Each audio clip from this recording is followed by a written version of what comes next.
Hi everyone, कशा आहात तुम्ही सगळे? तर ही आज भेंडी तुम्ही बनवलीत ना, नक्की सारखी सारखी बनवल्याशिवाय राहणार नाही. तर इथे मी आहे ना कवळी भेंडी घेतलेली आहेत आणि मस्त धुवून घेतले. त्याच्यानंतर छान अशी एका कापडावर टाकायची आणि छान मस्त पुसून घ्यायची. त्यांना छान पुसल्याच्या नंतर इथे बघू शकता मी एकदम मस्त पुसून घेतलेले आहे. त्याच्यानंतर आता आपण ह्याला आहे ना कापून घ्यायचं आहे. आता मी कसं कापले ते बघा, एकच साईडने मी कापून घेतलेलं आहे छान.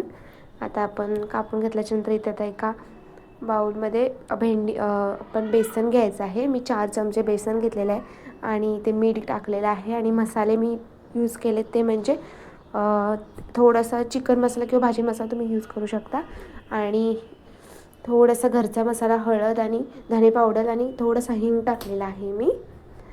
त्याच्यानंतर आता आपण मिक्स करून घ्यायचं मीठ वगैरे टाकून आणि पाणी थोडंसं कमी क्वांटिटीमध्ये टाकायचं. त्याच्यानंतर इथे आता आपण भेंडी भरून घेऊया.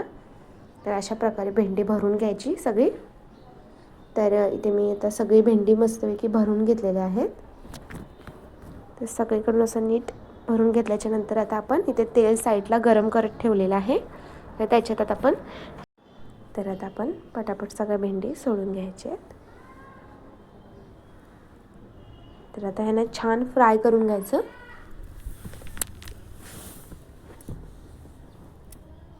तर आता छान फ्राय वगैरे झालेले आहेत बघू शकता. आणि आता तुम्ही बघू शकता किती छान भेंडी झालेली आहेत.